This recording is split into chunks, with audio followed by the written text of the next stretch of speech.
Dans une usine de la chapelle de Saint-Mesmin, près d'Orléans, un verre tombe au sol. Il rebondit mais ne se brise pas. C'est le début de la légende Duralex, le verre incassable qui va équiper toutes les cantines en France. Vous vous souvenez, le petit numéro dans le verre ?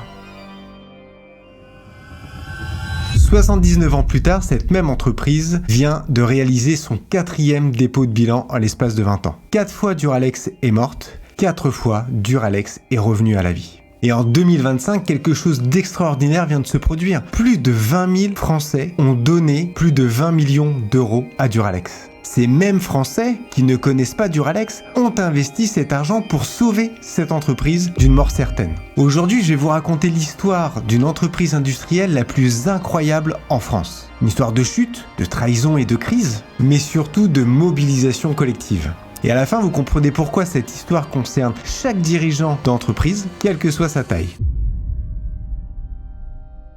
Pour comprendre l'histoire de Duralex, il faut remonter en 1945. La France sort de la guerre, le pays se reconstruit et Saint-Gobain, le géant français du verre, crée une filiale spécialisée sur un procédé révolutionnaire, le verre trempé. Le principe est simple mais génial. Après fabrication, le verre est chauffé à très haute température et refroidi très rapidement. Cette trempe thermique crée des tensions dans le matériau qui le rendent 5 fois plus résistant qu'un verre classique. Et surtout, si le verre se casse, il éclate en plein de petits morceaux, non coupants, au lieu de former des tessons dangereux. Le nom, Duralex, c'est la contraction de durable et de lex.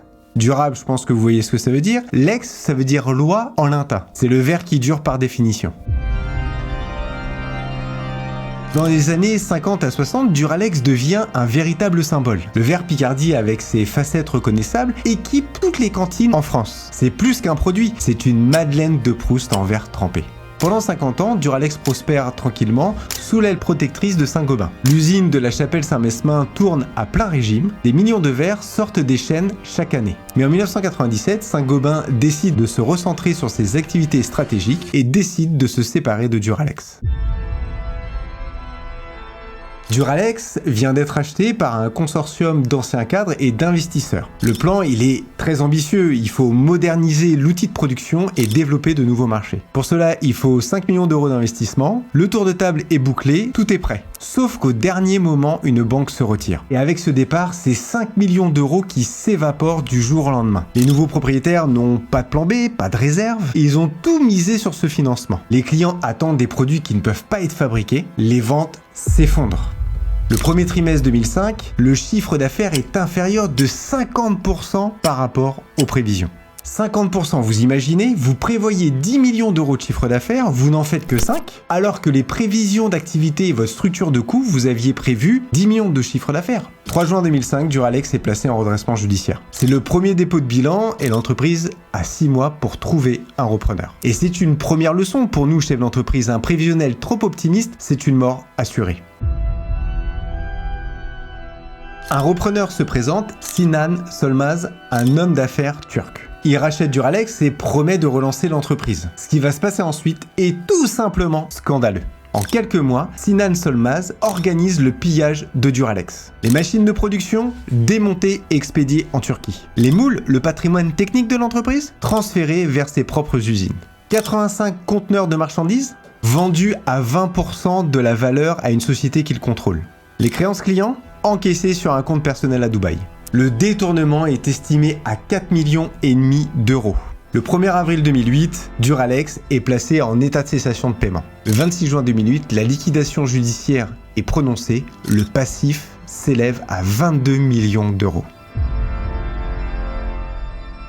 C'est le deuxième dépôt de bilan. Cette fois, l'entreprise est totalement vidée de sa substance. Et c'est la deuxième leçon pour nous, chefs d'entreprise. Sans gouvernance solide et des contrôles, peut détruire en quelques semaines le travail de plusieurs décennies. Mais l'histoire ne s'arrête pas là. Cette fois, ce sont les salariés qui refusent de voir mourir Duralex. Un repreneur français, International New Opco, rachète les actifs en 2008. L'entreprise redémarre avec 160 salariés. Duralex retrouve des couleurs, met en place de nouveaux produits et développe le e-commerce et noue des partenariats avec des grandes marques. Mais en 2017, il y a un incident majeur qui survient. L'un des fours de production, le cœur de l'outil industriel, doit être remplacé. C'est une opération complexe. Le four est en fonctionnement continu depuis plusieurs années. L'opération tourne mal, des problèmes techniques s'accumulent. Pendant près d'un an, la production est fortement perturbée. Les clients perdent confiance, les commandes chutent. Duralex ne s'est jamais vraiment remis de cet incident et en 2020 arrive le Covid.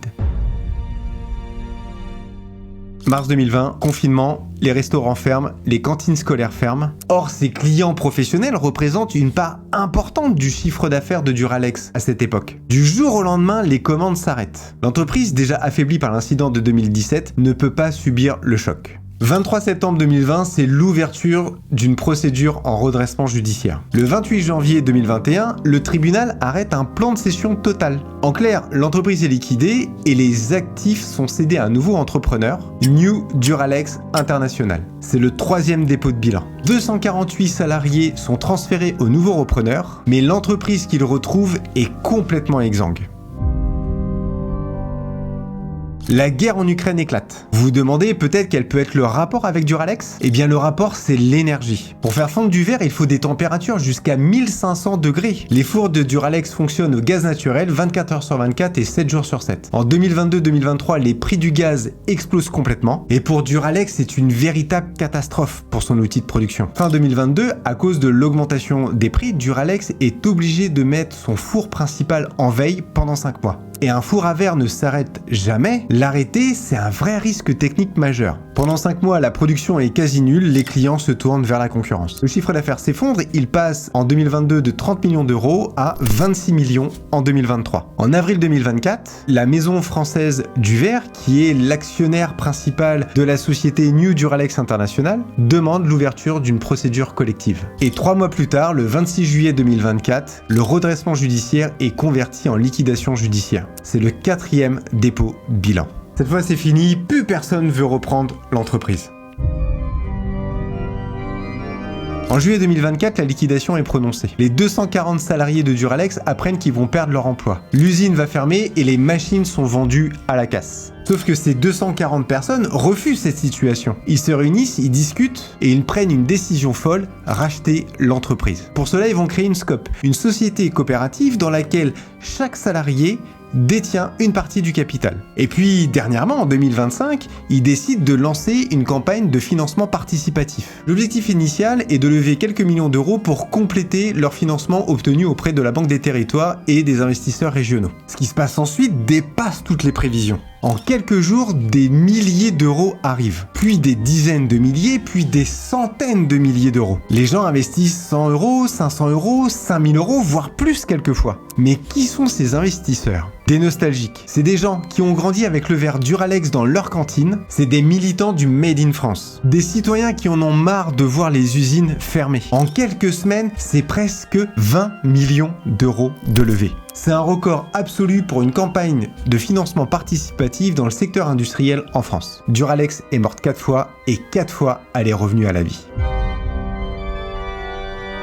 Alors qu'est-ce qui a changé entre le Duralex de 2005 qui a coulé à chacune de ces crises et celui de 2025 qui renaît de ses cendres ? Ce sont 3 choses fondamentales. La première des choses, c'est la gouvernance. Entre 2005 et 2024, il y a eu combien de propriétaires ? 5, 6, 7 avec Saint-Gobain ? Certains étaient incompétents, d'autres malhonnêtes. Mais personne n'avait vraiment la peau dans le jeu. En devenant SCOP, les 240 salariés sont passés du statut d'exécutant à celui de décideur. Ils votent les grandes orientations tous ensemble, ils élisent leur direction et partagent leurs bénéfices. Et surtout, ils défendent leur outil de production comme si c'était leur maison. C'est ça la vraie différence. Ce n'est pas une question de compétences techniques. C'est une question d'engagement. La deuxième chose fondamentale, c'est la mobilisation collective. Pendant 20 ans, Duralex était une entreprise comme les autres. Direction d'un côté, employés de l'autre, et des intérêts souvent divergents. Et depuis 2024, tout le monde est dans le même bateau. Et cette énergie collective, elle est contagieuse. Les 22 000 Français qui ont investi plus de 20 millions d'euros, ils l'ont pas fait dans une verrerie qui était en difficulté. Ils ont investi dans une communauté de 240 personnes qui refusaient de baisser les bras. C'est ça le vrai capital d'une entreprise. C'est pas les machines, c'est pas les brevets. C'est les humains qui la composent et leur capacité à s'adapter à chaque situation.